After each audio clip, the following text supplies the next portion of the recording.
Okay guys, we are here again to cook this polpette. Ayan, di Ragu, Bolognese. Okay, ground beef, the special, the ground pork. So, 1/4 part of this amount of beef, and then 2 eggs, 2 large red onions, and 8 cloves of garlic, 1 carrot, black pepper, parmesan cheese, and breadcrumbs. So, let's now record the cooking. Pagalitan ka na ng English ka, Bisaya ka man, Ilocano ka. Bakit ka English? Okay. Hanggang pagalitan ka pag ikaw Pinay, mag-English ka. Nako, hilas ka. Ayun. So, let's talk in Tagalog, guys. You're just Filipino sa Filipino language. Okay, corned beef. But I have to speak sometimes. Hindi may iwasan. Nagkakamali ako dahil alam ko kasi nasa system ko, nasa utak ko na ang YouTube ay for everybody. Any race. Okay. I have here 1.5 kilo of special ground beef. Here, and then I have here 1/3. How much is this? 2/3 grams. 600 grams. 600 grams. 600 grams of pork. Yan. At ihalo na natin. Haluin. Haluin na yan. Yan. Nahugasan ko ng kamay ko kaya ito ay i-mix ko mamaya sa hindi pwedeng hindi kamayin ito kasi haluin mabuti parang hindi kasya dito sa bowl. Look at that, it's full. Ang dami kasi 2.5 kilos ng ground beef. Ayan, nagawa tayo ng bola-bola. We are making the meatballs called Ragu. Ragu meatballs. Okay, the salt. I will be using maybe 2 teaspoons of this iodized salt. Ayan. And then ito. Brown black pepper. Ay, I forgot again.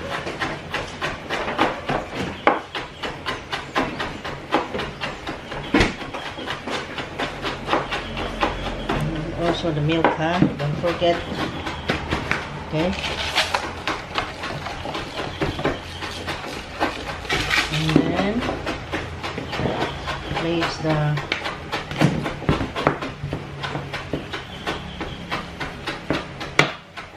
tigas pa. And he's chopping the carrots. And then galing ko lang yung garlic para madali.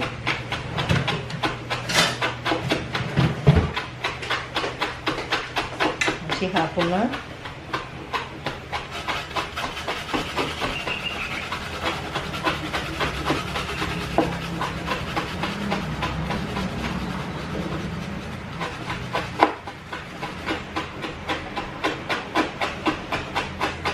Kakatakot yung kamay dito guys. Oh. Magasgas. Pag ganito kasi ginadgad natin yung garlic, maglalasa ng maigi doon sa karne. Talagang hahalo yung kanyang aroma. Kasi yung kanyang katas ay lumalabas. Ayan. Diba?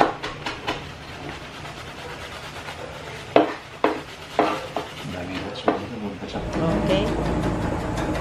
Okay.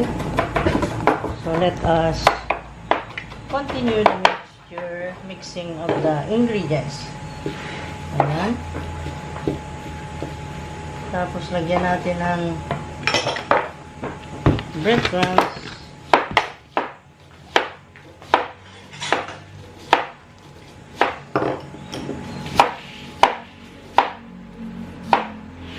Okay. 1 cup of breadcrumbs.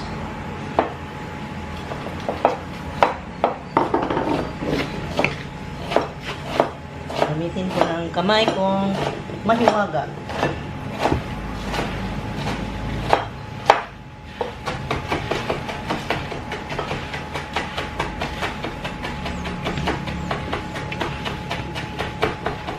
And then,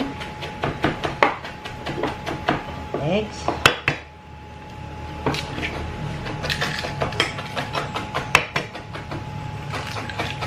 2 eggs. And then, the garlic.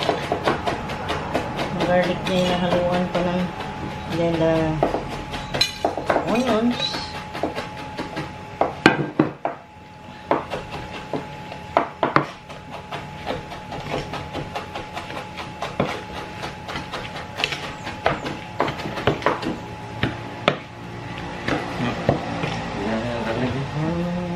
Onions. Naku, isang katutak noon. 2 large red onions ang ginamit natin dito, guys. Carrots natin eh. Carrots. Brace it. And then also the naglagay ako ng yan. 1 cup of fresh milk. And then parmesan. 1/2 cup of parmesan. Abundant. Yan. Carrots. And then carrots. Hindi mo masyadong lalagyan ng maraming salt, guys, kasi mayroon siyang parmesan. Maalat yung parmesan. Ayan. Halo na lahat ang mga ingredients. At ako'y halu-haluin ko na rin sa aking kamay. Pag ganyang basa pa, pwede mo pang dagdagan ng breadcrumbs. Ganyan. Diba? A little of breadcrumbs again. 1.5 cup na nailagay ko, guys.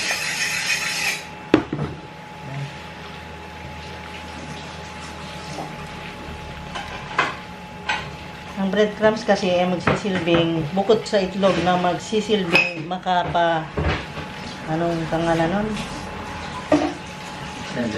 Makapabuo ng ball para siya ay magdikit na ayos. At isa pa, magbigay din ng lasa.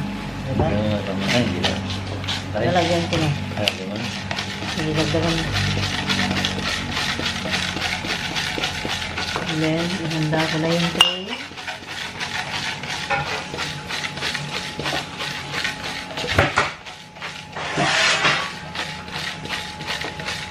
Itong tray, lagyan natin ng breadcrumbs para paglapagan ng ating mamold na mga balls. Ayan, guys.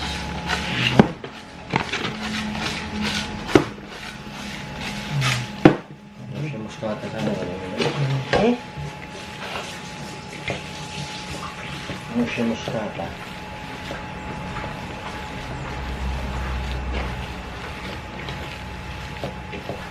Haluin ko siyang mabuti para yung mga spices at yung mga mapampalasa ay magkakasama na. Lahat. Okay?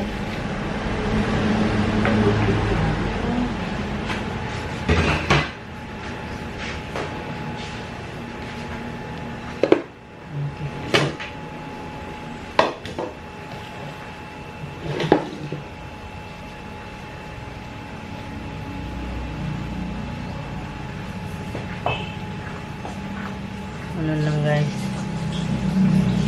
Ayan. Siguro ko na malis ang kamay ko, ha? Magpugas ng kamay, ha? Gusto ko ng kamay. Para. Okay. At ako'y mag-iinit na ng mantika para makaprito na. Diretso na ito. Okay. Lagay ko ng mantika.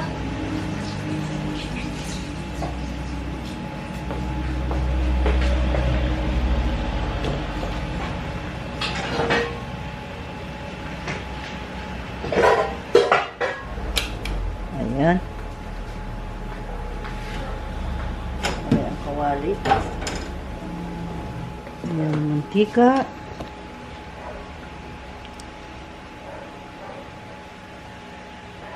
Abundant. Yan.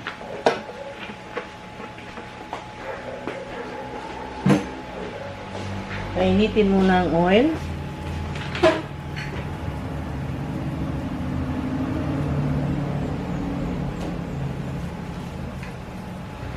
Bumati ka naman. Ay, hindi mo pala ako, hindi ko alam. Hello! Okay, hello, kumusta po kayo mga guys? Ayan, marami na siyang meatballs Yan. na gawa, guys. Ayan, oh, sarap niyan. I-fry na natin. Picturean natin pa yan.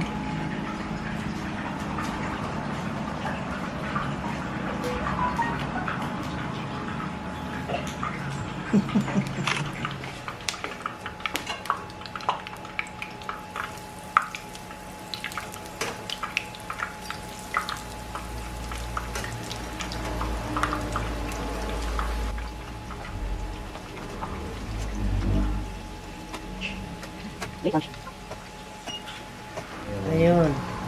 Binaliktad, nag golden brown na ang kabila. Here it is.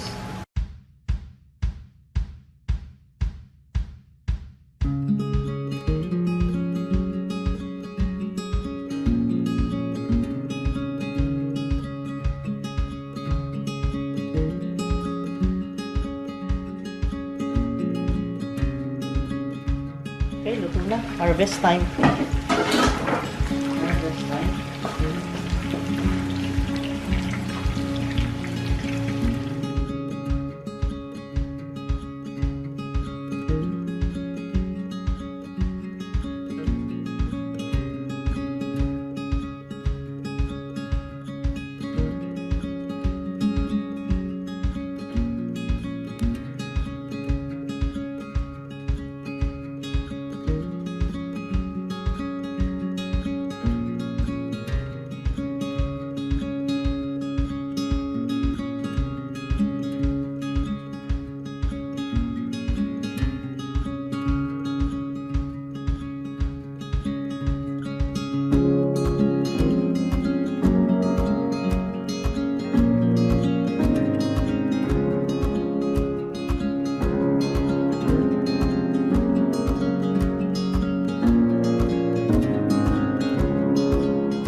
Here is, wow, tapos na at ang ganda.